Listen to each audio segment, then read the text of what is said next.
Olá, pessoal. Nós vamos dar continuidade aí ao que nós começamos a falar quando tratamos de Revolução Francesa. Então, nós fechamos a Revolução Francesa quando Napoleão Bonaparte, esse moço simpático que está aí na tela, ele chega ao poder na França como primeiro cônsul, tá? Então, nós vamos entender um pouquinho como é que foi o governo de Napoleão. Então, a primeira coisa que a gente precisa entender é o seguinte, que Napoleão Bonaparte, ele chega ao poder num momento em que a França vivia grande turbulência. Então, isso explica a sua carreira meteórica dentro do exército francês. Napoleão não nasceu na França, ele nasceu na ilha da Córcega, no ano de 1769. O que acontece? A Córcega está aqui, ó, é esse verdinho. Em 1768, a França tomou essa ilha para si, é uma possessão francesa. E um ano depois, Napoleão nasce na Córcega. E isso faz com que ele consiga depois, então, se alistar no exército francês durante o período da Revolução, um período em que havia necessidade de muitos voluntários para esse exército. Napoleão, com pouco tempo, acaba galgando cargos dentro do exército, porque, embora ele fosse um homem de baixa estatura, Napoleão tinha 1,60 m aproximadamente, ele era muito esperto, ótimo estrategista e um militar muito dedicado. Dizem que dormia cerca de 4 a 5 horas por noite apenas, né? E com isso ele se destaca. E muito jovem ele chega já ao posto de general do exército francês. Então, no final da década de 1790, quando a França entra naquele período revolucionário, lembrando que a Revolução começou em julho de 1789, então cerca de um ano depois, Napoleão já começa a disparar cargos lá dentro do exército francês, porque ele vai liderar tropas, inclusive contra as coalizões de países estrangeiros que tentavam impedir o movimento revolucionário na França. Então, eu coloquei para vocês aqui uma imagem do que marca esse momento inicial da Revolução, que é a tomada da Bastilha. E aí a gente precisa lembrar que o contexto era um contexto de guerra. Então, qualquer pessoa que se destacasse ganharia postos com facilidade. Foi o que aconteceu com Napoleão. Isso não implica que ele não era eficiente, tá, gente? Quando vem lá o período do terror, muitas mortes, né, durante o período do Robespierre, e o Robespierre acaba sendo depois retirado do poder e guilhotinado também. E aí os girondinos, que são os representantes da alta burguesia, portanto os comerciantes ricos, estabelecem o governo do diretório. Esse governo do diretório era aquele governo onde 5 diretores governavam o país. Só que o diretório não dá conta de pacificar o país, ele não consegue resolver os problemas. E aí os próprios girondinos começam a buscar alguém que pudesse assumir esse poder e consolidar o interesse da burguesia. Lembrando, é a burguesia, são esses comerciantes ricos que terão os seus desejos atendidos com o término da Revolução Francesa. A gente já falou disso. Então, eles aí se destaca o nome de Napoleão Bonaparte, um jovem general do exército, considerado herói popular, tinha muita aceitação. Então, eles trazem Napoleão e, através do golpe de 18 de Brumário, o diretório é destituído, isto é, eles retiram os diretores do poder e Napoleão assume como primeiro cônsul. Ele governava com mais 2, mas Napoleão, essa figura central aqui da imagem, é quem tomava as principais decisões, tanto que ele se destaca, e se destaca muito. De tal maneira que em 1802, Napoleão resolve que não quer deixar o poder, ele está feliz lá sendo cônsul e acaba conseguindo ser proclamado cônsul vitalício. O que é isso, cônsul vitalício? Significa que Napoleão governaria até a sua morte. Isso em 1802. Em 1804, ele diz: bom, já que eu vou governar até morrer mesmo, eu não quero governar como cônsul. Eu quero ser coroado imperador. Então, Napoleão acaba com a República Francesa e institui um império. E a cerimônia de coroação de Napoleão é um episódio à parte, tá? Vocês devem ver aqui nessa imagem, tá vendo essa figura aqui, ó, carregando com a coroinha na mão? Esse aqui é Napoleão. Essa moça aqui, ó, ajoelhada aos pés dele, é a imperatriz. O que que acontece? Aqui atrás, ó, esse moço aqui, ó, a gente tem o Papa. E o Papa é quem iria colocar a coroa na cabeça de Napoleão. Essa cerimônia de coroação, onde um membro máximo da igreja coloca a coroa na cabeça do rei ou do imperador, isso daí é simbólico. Isso quer dizer, olha, ele é rei ou imperador, mas acima dele existe uma autoridade maior, que é a autoridade religiosa. E então é simbólico.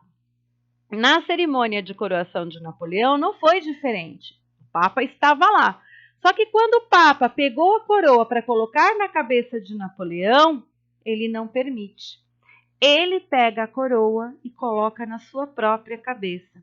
Então, isso também foi simbólico. O que Napoleão queria dizer? Eu sou o imperador e acima de mim não tem nada e nem ninguém. E é ele quem vai colocar a coroa também na cabeça da imperatriz, conforme está aí na imagem, tá? Aqui é um detalhe daquela imagem, tá? Então, Napoleão já deixava muito claro quais seriam as suas intenções no governo. De início, Napoleão faz um governo muito bom. Como cônsul, ele cria lá um código de leis, que é o Código Napoleônico, coloca ordem dentro da França, restabelece a produção, então eles voltam a ter colheitas, eles voltam a produzir, a França se moderniza. Mas o problema é que o poder corrompe, e Napoleão tinha muitos poderes. Sendo assim, ele vai ser muito corrompido por esse poder. O que acontece? Ele resolve que só governar a França e a França ser só mais um país da Europa é pouco. Ele acha que a França tem que se tornar uma potência, isto é, tem que ser mais importante que qualquer outro país. E aí, o que ele faz? Ele tem um inimigo em relações internacionais, em matéria de comércio e tudo mais, que é a Inglaterra. A Inglaterra, para quem não sabe, é essa ilha aqui, ó. Tá vendo? Tá escrito aqui Grã-Bretanha? É aqui, ó. Então, aqui a gente tem a Inglaterra. A França é isso que está em amarelinho aqui. E Napoleão diz, bom, eu tenho um exército que é invencível em terra. Mas tenho um problema, porque a Inglaterra tem uma esquadra naval que é invencível. Sendo assim, no mar ninguém vencia a Inglaterra. E a Inglaterra é uma ilha. Só tem duas formas de chegar lá, ou pelo mar ou pelo ar. Na época não existiam aviões, então a única forma de chegar até lá era pelo mar. Como Napoleão não tem um exército capaz de derrotar a Inglaterra, porque ele teria que chegar até a Inglaterra e a esquadra naval inglesa o derrotaria antes, ele resolve decretar o que ele chamou de bloqueio continental. Então, vocês estão vendo essas linhas aqui, ó, que está aparecendo aí em rosinha, eu estou passando o mouse aqui em cima para vocês verificarem. Isso daqui era a linha limite do bloqueio continental. Napoleão decretou que todos os países da Europa parassem de fazer comércio com a Inglaterra. Por quê? Porque ele pensou, a Inglaterra é uma ilha, se ela não fizer comércio com ninguém, ela vai ficar isolada, vai se enfraquecer e depois eu posso conquistá-la, tá? Então, ele vai impor esse bloqueio continental a todos os países da Europa. O problema será aqui, ó, em Portugal. Por quê? Porque Portugal devia muito dinheiro para a Inglaterra. Portugal não tinha condições de romper as relações comerciais que tinha com os ingleses. E aí, na época, quem governava Portugal era um príncipe regente, Dom João VI, porque o pai dele havia morrido, o irmão mais velho, que havia sido preparado para ser rei também havia morrido. A mãe dele, a rainha Dona Maria I, ficou louca com a morte do filho e do marido.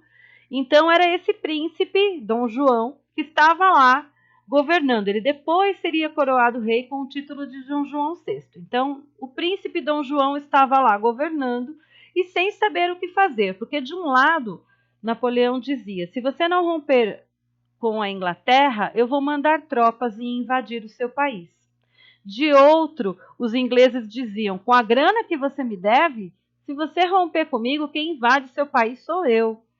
Então, sem saber para onde correr, Portugal tenta ganhar tempo, fazer de conta que ia obedecer à França e mantendo as relações comerciais com a Inglaterra. Lógico que Napoleão não era bobo e envia tropas para a invasão de Portugal. A família real portuguesa, apoiado aí pelos ingleses, fogem. Então a gente tem aqui, ó, a saída da família real portuguesa, saiu lá, ó, Dom João, a mãe dele louca, a esposa, os filhos e mais cerca de 12 mil nobres saíram de Portugal e vieram para a sua colônia mais rica, que era o Brasil. Então é o período em que a família real portuguesa vem para o Brasil, desembarcando aqui no ano de 1808. A gente vai ver mais um pouquinho depois dessa vinda. Isso vai ter uma influência muito grande, uma mudança muito grande na história do Brasil.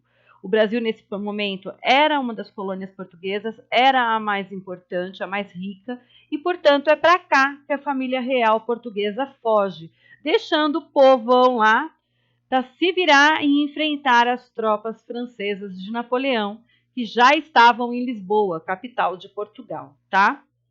O problema de Napoleão começa em 1812. Por quê? Porque, voltando lá ao bloqueio continental, os países cansam de esperar a derrota inglesa, conforme Napoleão havia prometido, cansam de ficar respeitando esse bloqueio, e a Rússia resolve que ela também voltará a fazer comércio com a Inglaterra. O que Napoleão faz? A Rússia está para cá, não dá para vocês verem, mas está para cá, tá? Aí, o que acontece? Napoleão envia tropas para a invasão do território russo. Só que os russos têm uma estratégia chamada terra arrasada. Eles, à medida que os soldados de Napoleão vinham, os russos eles iam retirando as pessoas das cidades e colocavam fogo, destruíam tudo. Então, quando os soldados de Napoleão chegavam até a cidade, não tinha mais nada para eles aproveitarem ali. Então, eles tinham que continuar até a próxima cidade. Com isso, vai passando o tempo e vem o inverno russo. Na Rússia, existem regiões que durante o inverno a temperatura chega a 40 graus negativos. Então, vocês imaginam, com esse frio, os soldados sem abrigo, sem suprimentos, cada vez indo mais para dentro do território e sem conseguir derrotar efetivamente os russos. Nesse momento, já cansados, com fome, é que os soldados russos, chamados de cossacos, atacam o exército francês. E é a primeira grande derrota de Napoleão. É o início do fim para ele, tá? Napoleão é derrotado dentro da Rússia, então é uma derrota que eles chamam de acachapante, isso é uma derrota imensa para Napoleão. Ele acaba sendo derrotado também depois, dentro das batalhas, dentro da Europa, dentro do seu próprio território. Ele acaba perdendo o poder, então ele faz um acordo, ele não é morto, tá, gente? Ele recebe uma pensão anual e concorda em se exilar na ilha de Elba, para onde é levado. A monarquia é restaurada na França, o poder é entregue lá para um descendente do Luís XVI, que assume com o título de Luís XVIII. Só que isso não é o fim. Napoleão, lá na ilha de Elba, consegue mobilizar tropas, volta para a França e vai governar durante 100 dias. Por que 100 dias? Porque é o período de tempo que vai levar para a Inglaterra mobilizar tropas novamente e invadir lá o território para retirar Napoleão. Não adianta ele dizer que ele não vai arrumar encrenca com ninguém. A Inglaterra não vai arriscar, tá? Então, em junho de 1815, Na Batalha de Waterloo, Napoleão é definitivamente derrotado. Dessa vez, ele é levado para a ilha de Santa Helena. Dizem que ele já estava doente, tá? Poucos anos depois, ele acaba morrendo lá na ilha de Santa Helena.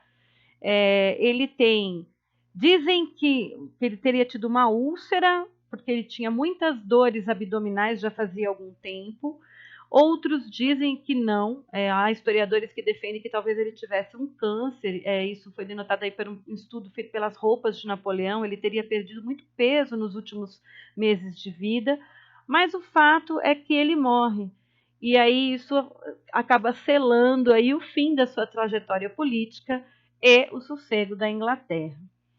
Eu vou compartilhar o link dessa apresentação com vocês. E aqui embaixo tem um vídeo que fala aí das curiosidades sobre a fuga da família real aí de Portugal para o Brasil. Quero que vocês assistam também esse vídeo, tá? Porque depois nós vamos aprofundar nesse assunto e se vocês tiverem qualquer dúvida, pergunta, tá bom? Fiquem bem. Tchau, tchau, pessoal.